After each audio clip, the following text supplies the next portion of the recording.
Yo, yo, yo. How are you guys? Welcome back to the Best Practices Show podcast. My name is Kirk Behrendt, and I'm so pumped you're here. I have a great episode from a great friend, Paul Sletten, who is one of the best when it comes to transitions. He's my guy. He's been helping us for a long, long time in the good and the bad. And today we talk about the team's role in transition, which flies in the face of conventional wisdom. A lot of people are told, don't tell your team anything. Paul has a different viewpoint, and it's awesome. So hope you guys enjoy the episode. We'll see you soon.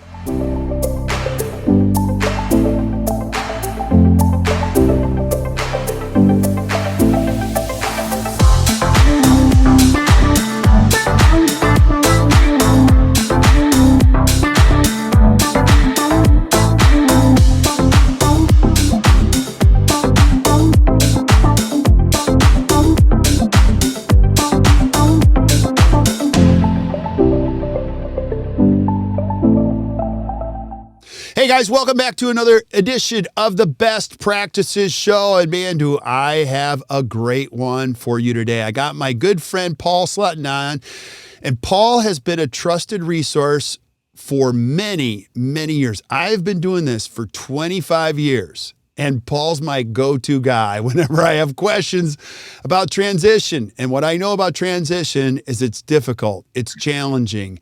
There are nuances to it. It's a moving target. There are things that we're learning all the time. And today we're going to be talking about the team member's role in transition. A lot of times we like to talk about the financial impact, how we bring in an associate, buy in, buy out, all those things. But now we're going to talk about the people that make it work, which are the team members. So Paul, thanks for being on the show. I appreciate it, brother. My pleasure. Great to be with you again. Always good to be with you. And I was just sharing with you, I was on a call with Angela right before. She's like, I love Paul. Can you tell him hello? It's always great to get help from you. And you've been doing this a long time. So I always like to start here with every episode that we do is just a little bit of background on who you are, because I want our listeners, because we do have a lot of dental students and younger dentists listening, I want them to know who Paul Sletten is. So Paul, who are you? I've been working with the dental profession exclusively for more than 45 years. And we focus on transitions, helping people plan them, helping people implement them successfully, and everything in between. And that means buying a practice, selling a practice, growing by acquisition, some putting partnerships together, sometimes taking them apart. You and I have talked about that previously. And we also work carefully with each client to help them connect their practice transition plans with their life plans. It's really important to make them congruent. Yeah. And to be carefully linked. Yeah. Now go back to that just for a second. Tell us why those two things have to be linked. Most people focus on, and I've done this myself early in my career, most people focus on financial things, on steps in a transition and things like that, timetables. And what you also need to do is you need to coordinate and tie your practice transition plan with your life plan. I've seen people put business plans together and then have their life plans sabotage the business plan because they were never connected or never discussed or never processed. Yeah. So the life planning is of huge importance in terms of success in transitions. We're all in transition all the time, aren't we? Yeah. I mean, personally, professionally, and everything else. And we need to build skills at becoming successful in transitions. Yeah. And that absolutely has to involve putting a life plan together. Yeah, and I'm so glad you said that, because you and I have shared many experiences, some of them not so much fun. So if you're a young dentist listening, you're 32, you might think, well, I don't need to worry about transition. No, you should have a transition plan. Everybody should have a 100-day plan when something happens that you weren't planning for. Unfortunately, many years ago, we lost one of our favorite people of all time. He was 47, and he was riding a motorcycle in Mexico, and you were there the very next day to help the family and everyone deal with that. And I thought that guy would live forever. And those are sad things that happen. We don't like to think about them, but having a plan in place, even if you're a young dentist, is critical for those unexpected things that happen. So totally agree. So Paul, today, now this is a unique topic because people always say, "Oh yeah, we have a plan for the team." It's not tell them. That's as far as they go with transition. So why? Let's talk about the why, and on this subject when it comes to transition. Why is this so important? Let me tell you a story, something that happened very, very early in my career when we moved from Minneapolis to Denver, and one of my first clients wanted me to help him sell his practice, and I said yes, and we got involved. And in our first meeting, he said, "I don't want my team to know anything about this. I don't want anybody but you and me, Paul, and my banker and my attorney to know anything about this." And that's how we did it. I found him a buyer, and we put it all together, and the loan was approved, the contracts were signed, and it was all in place. And he finally told his people on the day of the closing. And so that day he asked his team to stay after work for a few minutes because he had something to talk to them about. And I was there. He invited me to come over. So I watched this doctor tell his team, there were 7 women seated in the reception area, and I watched him and listened to him tell his team that he has sold the practice. The new owner will be here on Monday, and I know you're really going to like him. And any questions? And I looked around the room, and faces were becoming red. Some people were angry. Some people were crying, and they all felt betrayed. Yeah. Because they'd been working with him for a very, very long time. And as I left that meeting and went home, on the way home, I made a vow and I said, I will never participate in a transition like this again. I felt terrible for having it happen that way. Mm-hmm. And ever since then, our process has been a heavily team-based process. Once you're, and here's the way I like to put it. Once you need to put a plan together first. Okay. And you need to be ready to implement your plan. You need to coordinate it with advisors, your accountant, and your other advisors, financial advisors. And you need to have that plan in place. But if you're going to go find someone to join the practice and with you staying, or if you're going to go find someone to take over the practice as you exit, you need to include the team. Now, I know that most brokers around the country think that that's crazy. Yeah. Now go into that too, because you're flying in the face of conventional wisdom by saying that. And tell us why. Tell us both sides. Yeah. Okay. So if you set it up this way, which would you rather have? A team that finds out on the day of the closing what a monster event that is, and then have the new owner have to deal with their response. Yeah. And you're much more likely to lose people doing it that way than you are if you bring them into your confidence and ask them to be confidential with patients and with everything else, and involve them. So we had a situation where hundreds and hundreds of situations like this, but where we go out and do a search and a placement, and you end up narrowing it down to 3 or 4 candidates. Okay. And those candidates come to the practice and look at the practice and are interviewed, and the team meets them and everything else. The feedback from the team back to us is invaluable, because their insights, their first impressions are the very same that the patients are going to have.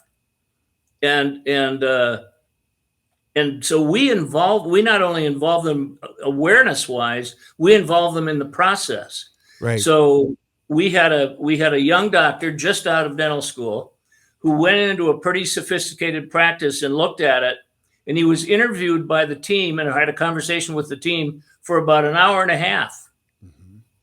And I called him afterwards and I said, how'd your time go with the team? And he said, it was amazing. He said, I felt like I was on a grill turning on the spit for an hour and a half. He says, they asked me everything about myself, my family, my why I became a dentist, how I wanted to practice, and all those kinds of things. And he said, I had answers to about 25% of those questions. Yeah. And he said, but I realized that every one of those questions is important. Yeah. So I would much rather have them well-informed and be in on the, even on the selection process. It's a doctor's call, but their feedback and input is incredibly important. It is. And let's just call a few things out. And I'm going to open up Pandora's box because you've been a part of some of the transitions in these difficult situations. You're really talking about, so I'm going to go back and answer your question if you care about your team, you're going to want to involve them in this process. You're not going to want to just dump them. If you're looking for the money, now this is really, I'm not saying anything other than let's just call it out. Look, if I need the money, I'm not going to involve the team, and I need the cash, they're going to be okay. And that screams like the money's more important than what I've built here. That's the truth of that situation, and it does happen. But there are a certain market, mostly the people that we serve, who have built a lifetime of building a great team in a relationship-based situation. They care about the people that they employ. They know their families. They know their children. And these people have worked here for a long time, so they care about their well-being. And so having them involved in the process is important. Now, I'm going to ask you about the downsides in just a second, but I want to tell a story from your stories. We had an unfortunate situation where we had a dentist pass away, and it destroyed us. And you took over the process, and I was so grateful because I was emotionally a mess. I mean, I went to the bottom. It was a dentist that we all loved, and you guided all of us, the family, through the process. And there was a person who was willing to write a check, a big one, for the practice. And you said, no way. We're going with this one. And that kid still has the practice. Yeah. And I look back at that, and Paul, I don't know how you knew what you knew, but that was the perfect buyer for him. And I even asked him about it. And he's like, no, this was the perfect situation for me. I don't know how you knew, but you said to me, we're not going for the biggest dollar here. We're going for the right fit. Can you explain a little bit more about that? I would love to. That situation was, again, just an amazing case study for the value of a team. If you recall, when the doctor died, suddenly, shockingly, the team communicated with every patient in the practice. Yes. And they said, we're still here, and you're still a member of this practice, and you have an appointment on next Tuesday at 2:30. And we're looking forward to seeing you. We'll have the practice covered. And by the way, we're already looking for another doctor to come in permanently and keep the practice together. And over that period of time, they played amazing roles. And the team, one of the things I remember so vividly, I was there for 2 days. And the team, every patient that came in just broke down and cried. Yeah. Because they were grieving and the team was grieving. So the team had to go through that emotional experience hundreds of times over the months. And that practice got held together because of the team. And we saw a lot of different candidates. It was a fine practice opportunity. But you know, the old deal is if the doctor's not there, the practice is worthless and will sell for nothing. That's absolutely true in some cases, but in this case, it wasn't even close to true because the team was there and the patient stayed. It took 4.5 months to sell that practice, which was agonizing because we wanted to do it in 2 weeks. But it took 4.5 months. And after that period of time, the attrition in terms of the active patients was something like they lost 11 people. Wow. Who left the practice, and everyone else stayed. And one of the huge reasons why the doctor who now owns it and is thriving in that practice was chosen is because the team loved him. They did. They did, and they made it really clear because we involved the team, just like we've been discussing in that whole process. I love it. Now, that's obviously a sad circumstance, an unfortunate one. And, my hope is if you're listening to this, we're going to talk about the other side of the fence in which you're in a good place. You've saved money and now you're getting ready to transition and you're not in a hurry to transition. That's a big piece of it too. I'll just call out another thing that we see, Paul, and you can speak to this. When you're selling your practice and you need the money, that is a different sale than when you don't need the money. That when you don't need the money and it's just gravy on top of your retirement, now you can be a little bit patient. You're looking for the right situation, not just the fastest situation. True or false? True. It's really almost impossible if the seller comes to the table in a needy financial position to have a win-win outcome.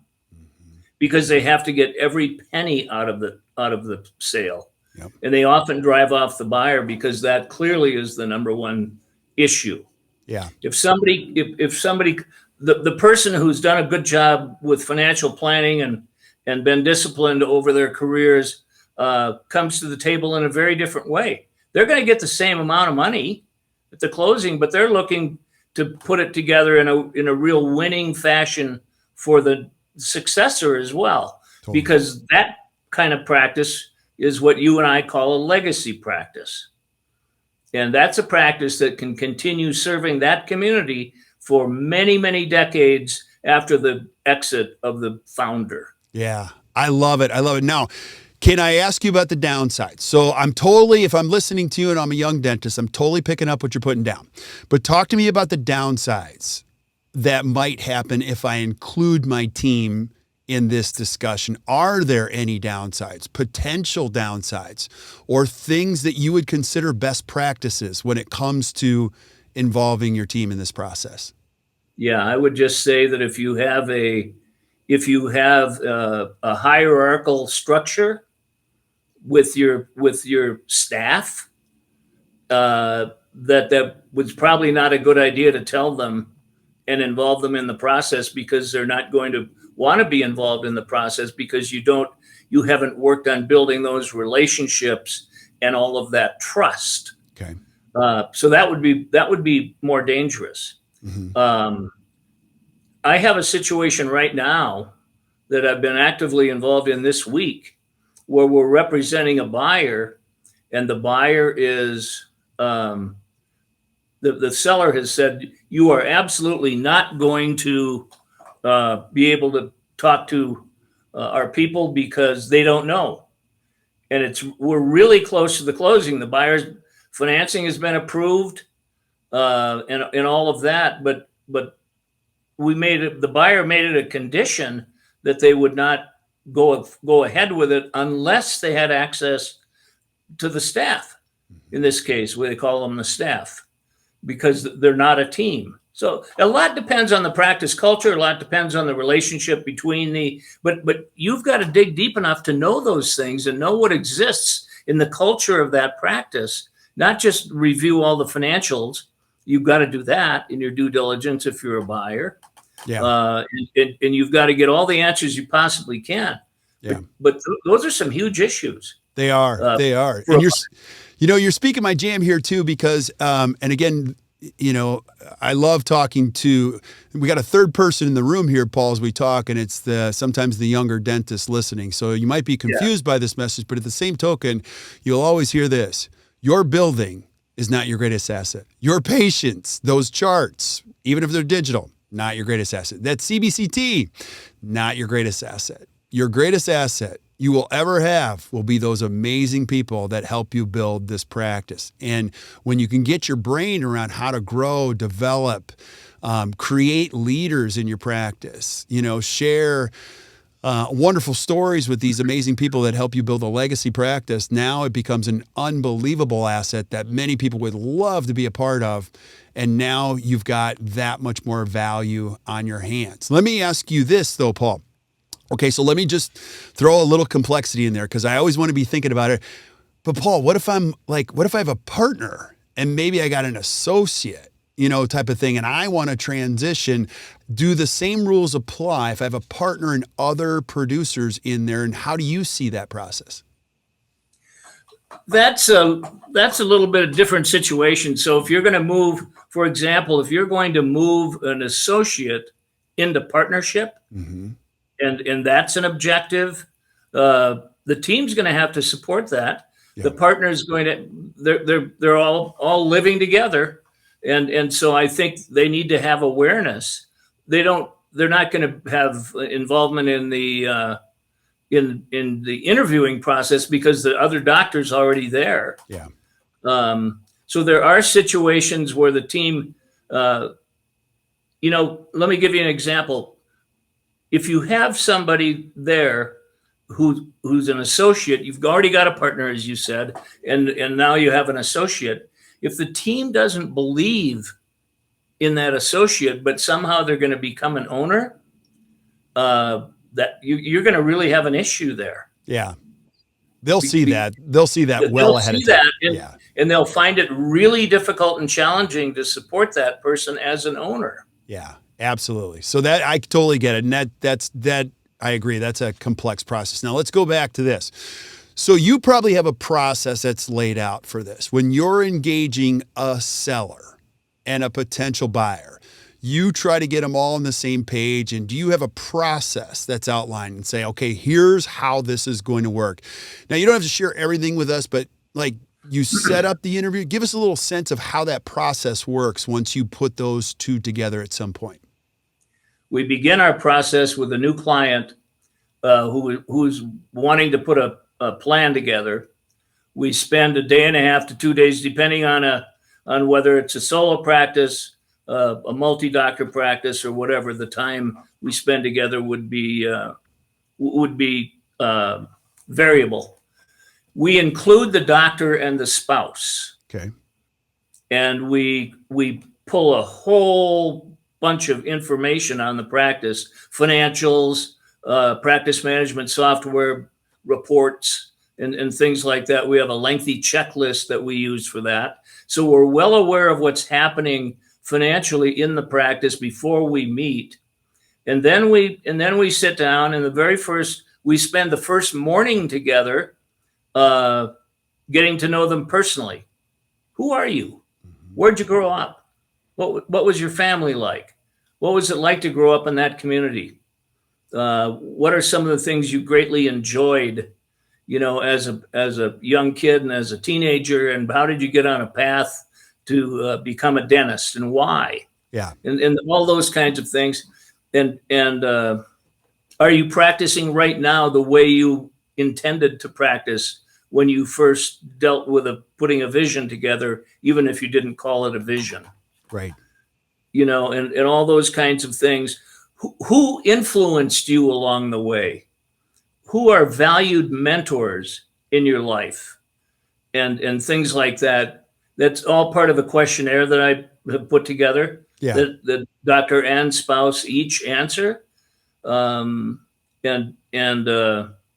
we do a visualization about the future and that kind of thing as well, which is fun. Yeah. And gets them really involved. And then once we get in to the plan, there are typically potentially more than one right answer available in terms of putting a transition plan together with someone. It's not our transition plan, it's theirs. Right. So this is why we need to get to know them so much. Right. Now go back to that, because I think what you said is really important. A lot of times in a selling situation, you're like, no one's going to buy this, and you only think there's going to be one buyer. I'm of the belief that if you're patient enough and you don't need the money like right now, you're going to find a buyer, and there'll be multiple buyers. You can disagree with me, but I would love to know your thoughts on that. I absolutely do agree with that. We've seen so many different situations. We've seen people in huge cities, and we've seen people in rural America help people do transitions. And my core belief is that there's always somebody out there who would love to be in your practice. Love that. Love that. And love to live in your community. Yeah. No matter where you're at, no matter what you're doing. No matter where you're at. I totally agree. Two of my favorite dentists of all time, one from Fresno, another one from San Antonio, both said to me, no one's ever going to be able to buy this practice. And sure enough, they found the perfect buyers for them. Yeah. And they charted the next chapter of their lives in a wonderful way. And so I think part of it is being patient enough to have the right buyer. Now, let me go back to one other thing too, Paul, because I also know that not everybody listening to this has the perfect team. I don't know if anyone has the perfect team, but let's say I'm a dentist. Okay, so I got 8 team members. 6 of them are great. Or, 5 of them are great. I got 3 of them, not so great. I don't know. Do I involve everyone? Like I got of those 3 of those 8, maybe 2 of them might not say great things about me. Like, would I even want them in this process? Like, let's just call that out. What do you think about that? If you have a core team of believers, if you will, and people dedicated to what you're doing together, and they love being there, and it's an arrangement of mutual respect and all that kind of thing, those people need to be involved. Okay. Those people need to be involved. You do not need the entire team at first. Eventually, that will happen, but you can begin with the core team. I always say, when in looking at teams, I totally agree. It's always a work in progress. When you're putting a team together as a young doctor, what you really need is at least 2 people that you hire who are flammable. Tell me what that means. Like, they're capable of being lit on fire. Oh, okay. In a good way. Yeah. In a good way. All right. About what you're doing and how important it is. And I would agree with that.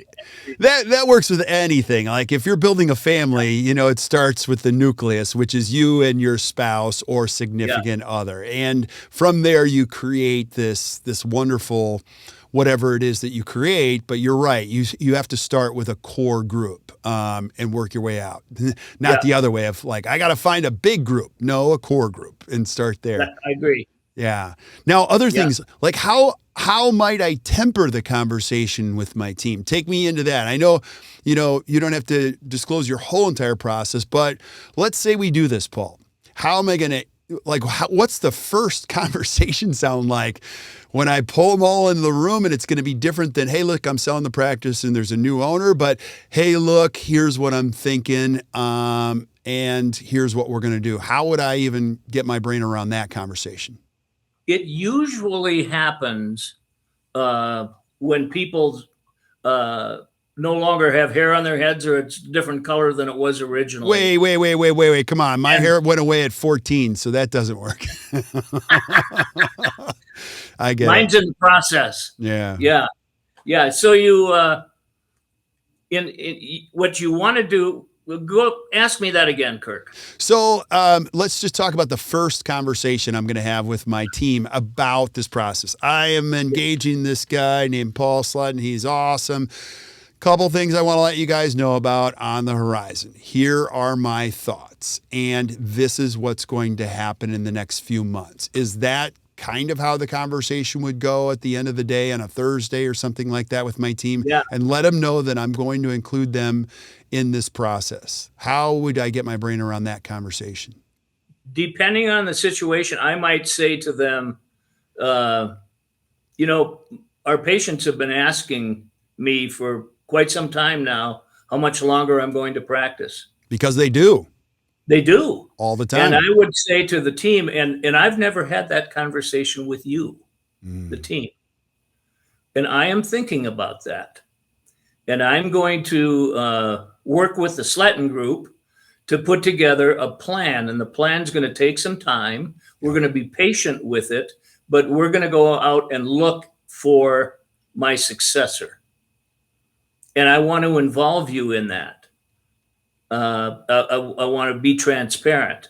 Yeah. No, I'm not going to be, I'm not telling this to the team. I'm not going to be transparent. I'm not going to let you know what I sold the practice for. I'm not going to involve you in those kinds of discussions or how any contracts are put together or things like that. But I really want your input on who would fit here. Yeah. Now I'm just going to say this, you guys listening, this is why my team loves Paul. I love Paul.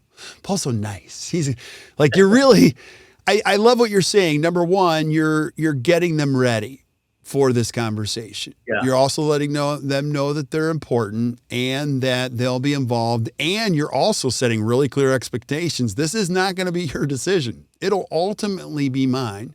Right. I'm going to get some weigh-in so that we can get some buy-in, Right. and then ultimately I'm going to make a decision and make sure that we do the best that you guys are cared for. Is that kind of how it works? That's right. That's the sequence. Wow.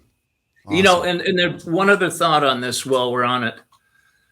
When your patients start asking you, how much longer are you going to practice? They're really asking two questions. They're asking you much longer are you going to practice? But they're also asking you, am I going to have to find another practice when you aren't here anymore? That's so true. So what you want to do is you want to anticipate the second question, and you want to let them know that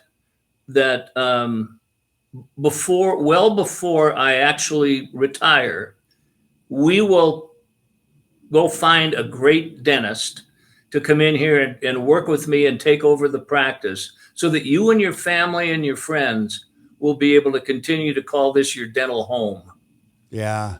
What's really weird is as you're telling me this, Paul, all the dots are connecting for me. So Dr. Barrett Straub, who works here at ACT, and he's like, you guys got to understand that with patients and with dental team members, we can introduce change, but you have to let them know, here are the changes, but here are some things that won't change. You can always expect this. And with your process, you can authentically say to a patient, there are going to be some changes. I am going to be considering this, or I have even selected someone, but here's what won't change. What won't change is this great team around you, our commitment to your oral health, how we take care of you.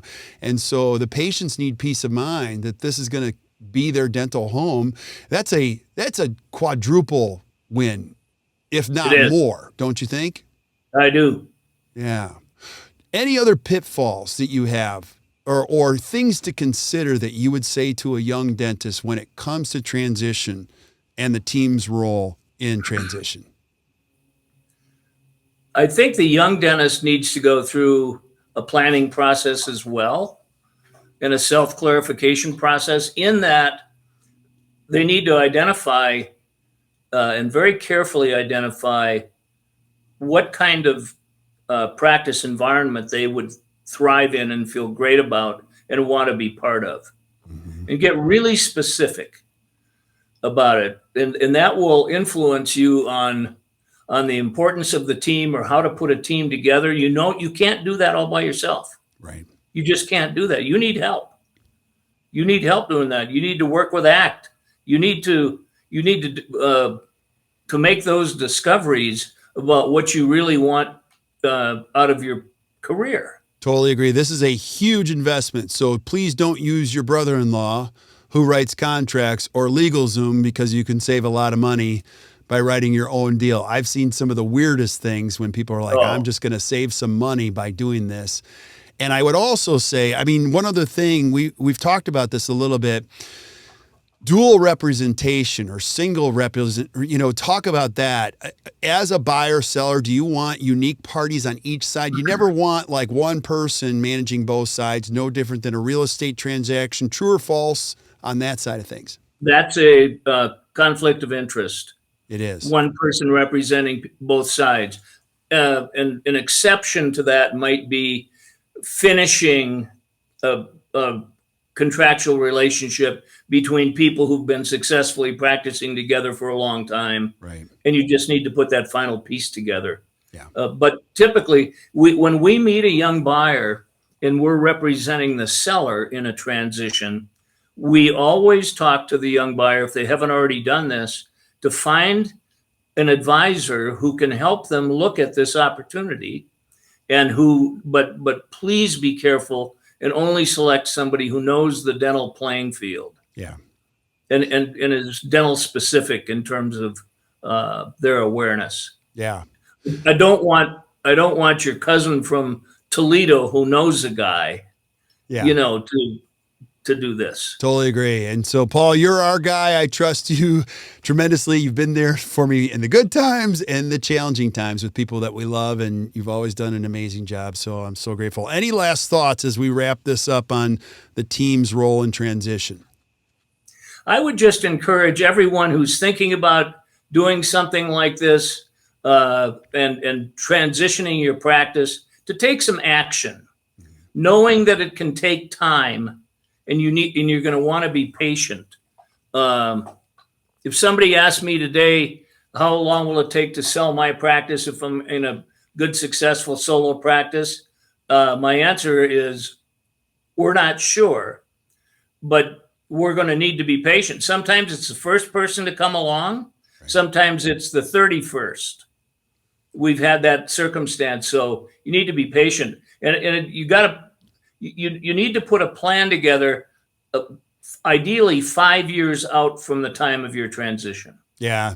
Or you can put it out 3 years and still make it. Yeah. But we do run into people who say, okay, it's March. I want to sell my practice by May. That's true. That's just not going to happen. Yeah, I'll just add another layer of why you need to do this and really think about the long tail of it is if you live in the community that you practice in, it's extra important. I have too many dentists that I have known that have sold their practices and they had to move because you know why. They sold the practice and they can't even go to the grocery store anymore without getting an earful of how great it was when you were the dentist. And now this new person, it's a mess over there, and they're like, I can't even go to my own grocery store. We had to move to a neighboring town or we moved to Florida just to get away from this. So it's extra important that if you're building something that matters with people that matter, that you leave it in good hands in the end. So Paul, I'm so grateful for our relationship. I want people to be able to find you. So if I'm a dentist listening and I'm not even ready for transition yet, but I might be thinking about it here now, sometime in the future, how the heck do I get a hold of you? First of all, my email address is paul@lifetransitions.com. Transitions plural. My cell phone is 303-902-9953. Awesome. We look forward to hearing from you and working with you. Thanks a lot, Kirk. Yeah, Paul. I really enjoy our conversations. I do too. And I have like 12 more that I want to have with you because you mentioned this before this one. Like I want to go through the nuances of specialty sales and how all those work. And so I feel like we could do a regular transitions theme on here, just all the details and the nuances in dentistry. Another one that I get all the time, Paul, I want to do is like, I keep getting these offers from these DSOs. Like what are the downsides, upsides, all that kind of stuff. That would be a great show for us to do too. Let's do that. Yeah, absolutely. So awesome. Well, stick around while I say goodbye to everybody else, but thank you guys for listening to the Best Practices Show. Hey, if you enjoyed today, just like I did, do us a favor, hit the share button, share this episode with your friends. Keep sending us suggestions for things that you want to hear from Paul. I'll get him on. We'll ask him the questions or other things that you want to see. I get them from you guys all the time, and I'm lining them up. And until we see you next time, keep watching the Best Practices Show. You guys enjoy your day.